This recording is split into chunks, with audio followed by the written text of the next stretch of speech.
उसका जितना धन्यवाद करें उतना कम है। Hallelujah, hallelujah. आइए हम अपने स्थानों पर बैठ जाएं। और हम नहीं कर पाते क्योंकि हम कई बार शरीर जो है ऐसा 2 दिन से मेरे कल से थोड़ा सा गले में एकदम खांसी, ठंडा मौसम हो रहा है कई बार, तो गले में मेरे कल रात को भी मैं थोड़ा खांसी, लेकिन जैसे प्रभु ने अनुग्रह बख्शा, जैसी दया की प्रभु ने, मैंने कोशिश की कि हम सब प्रभु की आराधना कर पाए। पर मैं जब तक मैं खुद संतुष्ट नहीं होता, मुझे लगता है कि आराधना अभी हुई नहीं है। पर आई बिलीव के परमेश्वर आनंदित है, क्योंकि हम अपनी जितनी भी अपना पूरा जोर लगा के भी अगर हम सोचे कि परमेश्वर को हम खुश कर ले, तो ऐसा नहीं है। बल्कि लिखा विश्वास बिना परमेश्वर को खुश करना इम्पॉसिबल। मैं बिलीव करता हूँ हमने जो भी आराधना की है, विश्वास करता हूँ प्रभु को प्रसन्न करने। क्योंकि इस धरती पर अगर हम अपने जीवित परमेश्वर की आराधना कर रहे हैं, तो मेरा मानना ये है कि ऐसा हो नहीं सकता कि हमारा परमेश्वर हमारी आराधना को ना सुने। हालेलुया। सो मैं ये चाहता हूं कि आप लोग ये विश्वास करो कि परमेश्वर की जो आराधना है, जब हम देते हैं, परमेश्वर की आराधना करते हैं, प्रभु की महिमा करते हैं, इसे अपने पास से रखो, अपनी तरफ ही करके रखो। आराधना करते हैं, अपने उधर रखो, अपनी तरफ की। वो लोग इसी पे ध्यान में आ रहा सब। हालेलुया। जब एक बच्चा अपने पापा, अपने फादर के लिए कोई भी चीज लाता है, चाहे वो महंगी नहीं है, पर लाता है, तो पिता खुश होता है, अरे मेरा बेटा लाया। मैं विश्वास करता हूँ मेरा बाप, आपका बाप, हमारा पिता खुश है। आमीन। हमने जो दिया है अपनी हृदय से दिया है। हालेलुया।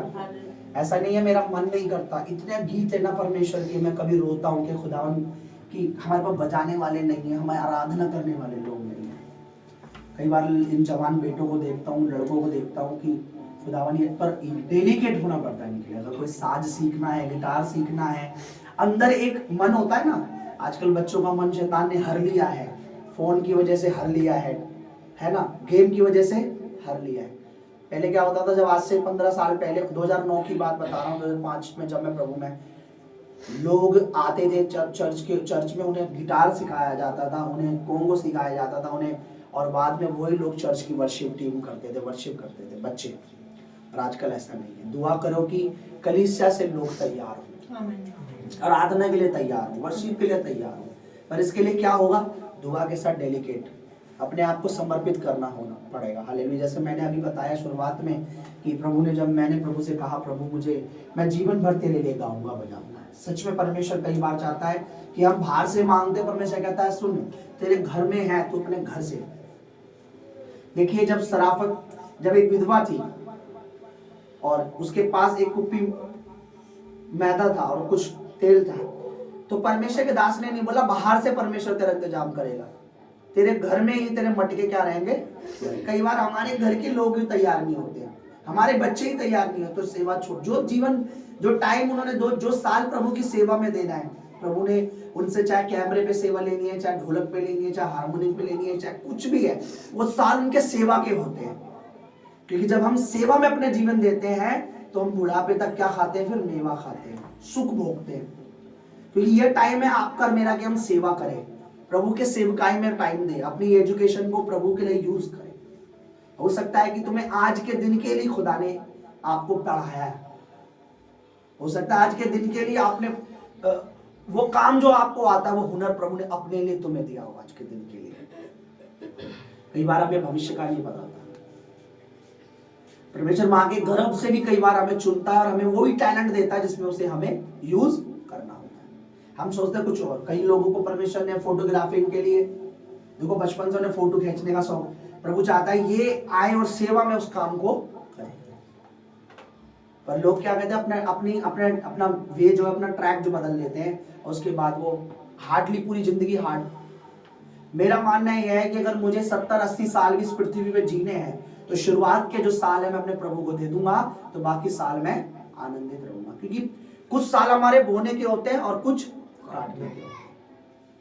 प्रकृति का यही नियम है कि आप खेत को देखते रहेंगे तो कुछ आने वाला, लेकिन खेत में मेहनत करेंगे, खेत में बोएंगे, उस समय तो आपको लगेगा यार कुछ नहीं हो रहा। आज शायद आप आराधना कर रहे हो, आज शायद मेरी मिसेज वीडियो बना रही है, कैमरे पे है, कोई भी आप कोई काम कर रहे हैं, आप टेस्टमनी लिख रहे हैं, आपको लगे कुछ फायदा नहीं हो रहा है, लेकिन अभी ये टाइम में जो आप कर रहे हैं उसके बाद आपका रिटर्न आना शुरू हो जाता है।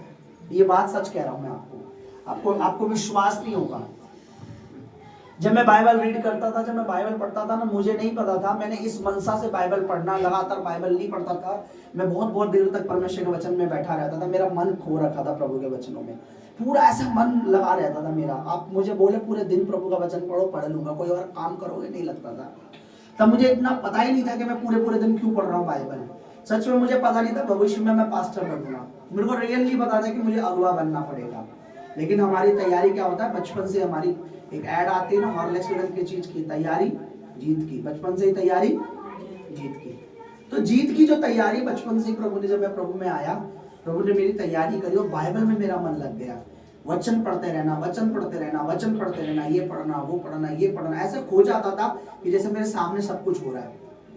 और एक दिन पवित्र आत्मा मुझे, रात के टाइम पवित्र आत्मा ने मुझे छुआ, मुझे समझ आने लगे परमेश्वर के वचन, एक बड़ा प्रकाश हुआ और बाइबल बहुत तेज चमक रही थी उस समय।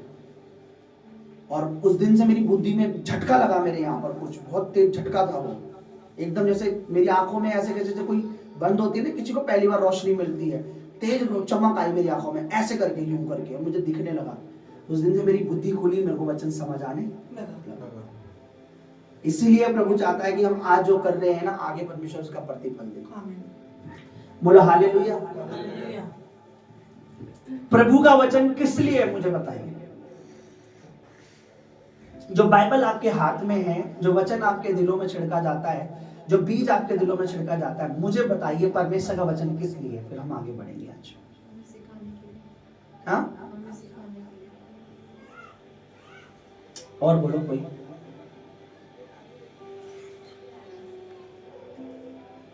परमेश्वर का वचन है कि वचन में लिखा है ताकि परमेश्वर के जो लोग हैं वो बुद्धि पाए उस वचनों से। वचन सिर्फ पढ़ने के लिए नहीं है, बल्कि इसके द्वारा हम आत्मिक समझ प्राप्त करें। तो क्या हम मूर्ख हैं? पर हम पे संसार की समझ है, पर हमें परमेश्वर की समझ भी होना बहुत जरूरी है। केवल संसार की समझ होने से हम कामयाब होने वाले नहीं हैं, इससे अधिक हमें परमेश्वर की बातों की, परमेश्वर की समझ होना चाहिए। वचन में लिखा है बुद्धि की शुरुआत ही है कि हम परमेश्वर को समझें। वचन में क्या लिखा है? बुद्धि का आरंभ यहोवा का भय मानना है, और उस समझना ही बुद्धि। एक जगह लिखा है परमेश्वर को समझना ही बुद्धि है। क्या लिखा? परमेश्वर को समझना ही। आप देखिए, जिसका मतलब हम परमेश्वर को समझेंगे, हमें क्या प्राप्त हो रही है? इसका मतलब हमें परमेश्वर को समझना है। अब परमेश्वर क्यों चाहता है कि लोग मुझे समझे? ताकि हम संसार के सदृश, संसार के समान इन कलेशों में ना पड़े रहे, संसार के समान बंधनों में ना पड़े रहे, संसार के समान हम दुखों में पड़े ना रहे, संसार के समान हम कलेश ना भोगे। हम संसार में रहकर स्वर्गीय जीवन जिए। तैयारी यहीं से है। आप स्वर्ग जाके तैयारी नहीं करते, आप यहां से स्वर्ग की तैयारी कर रहे हैं। यहां पर हम स्वर्गीय जीवन जिए और स्वर्ग में उस जीवन का आनंद उठाएं। अब हम कैसे तैयारी करेंगे? वचन को सुनेंगे, मनन करेंगे, उस पर ध्यान देंगे। हमारे दिमाग में चलना चाहिए, बुद्धि में चलना चाहिए कि परमेश्वर ने वचन में ऐसा लिखा है। क्यों लिखा है? किस लिए लिखा है? मेरी भलाई के लिए। बोलो मेरी भलाई। सारा वचन मिलकर हमारे लिए क्या उत्पन्न करता है? भलाई को ही उत्पन्न करता है। कोई भी ऐसा वचन नहीं है जो हमारे लिए हानि के लिए हो। प्रभु का हर वचन मेरी कुशलता के लिए है, मेरी आशीषों के लिए, मेरी बरकत के लिए, मेरी बढ़ोतरी के लिए। बस शर्त यह है, क्या मैंने उस वचन पर कभी ध्यान दिया है? क्या उस वचन पर मैंने कभी मनन किया है? क्या वचन को मैंने सोचा है? आपको वचन को सोचना चाहिए। आपको वचन पे सोचना, जब आप वचन पे सोचना शुरू करते हैं तो वचन के द्वारा आपको एक नया मार्गदर्शन मिलता है कि वचन परमेश्वर का क्या कहता है। हर चीज के पीछे हम जब भी कोई वचन सुनते हैं, मैं ये मानता हूं उस वचन के साथ एक भलाई जुड़ी है, और वो भलाई मेरे लिए और आपके लिए। आमीन। वचन से जो भलाई हमें मिलेगी, जो आशीष हमें मिलेंगी, जो छुटकारा हमें मिलेगा, उसे प्राप्त करके हम इस संसार में आनंदित और सुख रहेंगे, सुखी रहेंगे। हालेलुया। कोई गवाही तो नहीं किसी की? अब मैं आपको यकीन मानोगे, मैंने यहाँ मैं यूं बोला यश तो नहीं बैठा यहाँ पे, मैंने ऐसे बोला था ना हर्ष, मैंने हर्ष बोला जैसे से लग जाना है, क्योंकि मैं भी यहाँ गवाही दे रहा हूँ तुम्हें परमेश्वर की, जब मैं प्रचार कर रहा हूँ। मोस्टली लोग क्या कहते हैं, चर्च में तो बड़े उछल के गवाही देते हैं, बाहर जाकर उनका मुंह मुझे ईसाई समझ ले, क्रिश्चियन समझ लेंगे। गवाही से शर्माना यानी परमेश्वर की बातों से लज्जा रहे हो।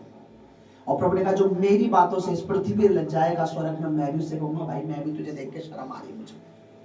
जो पृथ्वी पर मेरी बातों से शर्म वो करेगा, मैं भी स्वर्ग में कहूंगा मुझे तुझे देखकर भी क्या आ रही है, शर्म आ रही है, हट जाए यहाँ से। तो पृथ्वी पर हम यहाँ आए, ऑफिस में, घर में गवाही दें कि मेरी जिंदगी, मेरे बच्चों, मेरे परिवार में, मेरे घराने में, मेरी लाइफ में प्रभु ने काम किया है। हालेलुया। गवाही सुनेंगे, आइए परमेश्वर गवाही सुनेंगे वहीं से। हाँ, क्या गवाही है? क्या था ये गवाही? दीजिए किसकी, क्या का काम सुनो। ठीक है, यहाँ लिखा हुआ है, अपना नाम बताइए, क्या नाम है? जय मसीह की। जय मसीह की। मेरा नाम अमित है, कोटला से हूं मैं। इसमें जो लिखा है कि आपके पैर में बीते दिनों कुछ प्रॉब्लम हो गई थी और बहुत दर्द था, बहुत परेशान थे और उठने बैठने में भी आपको बहुत परेशानी हो रही थी और आपके लिए प्रेयर हुई। क्या हुआ जरा बताइए, क्या था आपको, क्या दिक्कत थी? मेरे ना घुटनों में बाल तो बहुत मोटा हो गया था, मगर अच्छा, पकड़ा नहीं था, लाल सा होता, तो उठने बैठने में बहुत दिक्कत हुई थी। आपको बहुत परेशानी हो रही थी, कैसे, क्या हो गया था उससे आपको? बाल तोड़ हो गया मेरे। बाल तोड़ में क्या होता है? बाल टूट जाते तो सब फुंसी हो गई, तो बहुत मोटा। अच्छा, स्वेलिंग सूज गया था और घुटने में ना बैठने उठने में दिक्कत हो रही, बाइक पे चलना। कोई मवाद पस ऐसा कुछ तो नहीं था? पस था, पूरा पस भर गया था घुटने के अंदर और घुटने के अंदर, और पकड़ा नहीं था, लाल लाल से हो रहा था वो। अच्छा, लाल लाल हो रहा था। उसके बाद आपने क्या करा? आपने दवाई ली? क्या करा? दवाई ले, उसमें भी आराम नहीं पड़ा था। अच्छा, आपने दवाई ली, उसके बाद आपको आराम नहीं मिला था। बताइए फिर क्या हुआ आपको? फिर प्रभु के दास आए थे घर पे, मेरे घर पे प्रेयर, आपको, आपके लिए परमेश्वर के दास ने प्रार्थना करी। उन्होंने कैसे? अभिषेक का तेल लगाया। हाँ, नहीं, अभिषेक का तेल नहीं था, अनॉइंटिंग हुआ था आपके ऊपर, हैंकी से और तेल लगाया, उससे ही मैं दर्द आराम हो गया, मेरा सूख के पूरा। आपके घुटने पर ले हैंड हुआ, आपके घुटने पर हाथ रख के प्रार्थना हुई और उस दिन से क्या हुआ? वो पूरा मवाद वाली कर सूख के सही हो गया। उसके बाद आपने कोई दवाई नहीं खाई? नहीं, कोई दवाई नहीं खाई। हालेलुया, प्रभु की तारीफ करें। भाई बता रहे कि मेरे पैर में पस बन गई थी, बाल तोड़ने के कारण पूरा घुटना सूज गया था और दवाई लेने पर भी वो आराम नहीं आ रहा था, पक चुका था। इनके घुटने पर ले हैंड हुआ, रुमाल रख के इनके पैर पर हाथ रखकर पवित्र आत्मा ने स्पर्श किया। प्रभु के सामर्थ्य से इस भाई का वो जो सूजन से चली गई, वो मवाद वो सूख गई और उसके बाद कोई मेडिसिन नहीं ली और ये भाई पूरी तरीके से हील है। हालेलुया, हालेलुया, तारीफ करो परमेश्वर की। बोलो हमारा प्रभु जीवित है, वो जिंदा है। Hallelujah, hallelujah. ये देखिए, परमेश्वर का स्पर्श, परमेश्वर का टच, परमेश्वर का छूना उन कामों को करता है जिन्हें मेडिसिन नहीं कर पाता, जिसे डॉक्टर नहीं कर। लोगों को पता नहीं पवित्र आत्मा का वो जो सामर्थ्य है वो क्या है। हालेलुया। आज जो संसार में लोग परेशान हैं सिर्फ और सिर्फ इसलिए क्योंकि वो परमेश्वर को जानना नहीं। तारीफ करेंगे इस गवाही के लिए। बैठ जाइए। आपने एक चीज नोटिस की कि मैं वर्शिप में कभी अपनी मर्जी से, आ जाइए, अपनी मर्जी से कभी नहीं बोलता। ऐसा नहीं है कि मुझे बोलने की आदत है, ये परमेश्वर का अभिषेक है। ये बहुत परमेश्वर के दास हैं जो आराधना करते हैं, उन पे ये अभिषेक होता है कि आराधना में ही सुसमाचार, आराधना में ही वचन का प्रचार भी करना होता है। आराधना में ही प्रभु कुछ कह रहा होता है, प्रभु की कुछ वर्डिंग होती है, परमेश्वर की कुछ बातें होती है, वो बोलते हैं परमेश्वर के दास। वो रोक भी देते हैं वर्शिप को, क्योंकि परमेश्वर जो कह रहा, आत्मा जो कह रहा है, आराधना रोक कर वो बताना शुरू कर देते हैं। ये परमेश्वर का अभिषेक है, ये प्रभु की महिमा का एक तरीका है। ताकि आराधना करते करते लोगों को पवित्र आत्मा की बातें भी पता लग जाए। मैंने आपको बताया कि एक बेटी थी जिनसे मेरी मैरिज और, लेकिन खुदावन का शुक्र करता हूँ, उनका नाम दीपा था। मैं बहुत रोया कि मैंने बोला अरे प्रभु मैंने कोई तेरी बेटी को कोई बेटी दी, लेकिन खुदावन का शुक्र करता हूँ कि खुदावन ने अपनी एक और बेटी रखी, एक और परमेश्वर अपनी बेटी दी है। और ये इत्तेफाक नहीं है कि हम गर्लफ्रेंड बॉयफ्रेंड मिले कहीं पार्क में और ऐसा, ना। प्रभु की योजना थी, प्रभु ने सही समय पे मिलाया और प्रभु ने अपनी बेटी को मेरे साथ जोड़ा। हम गवाही सुनेंगे प्रभु की दासी की। हालेलुया।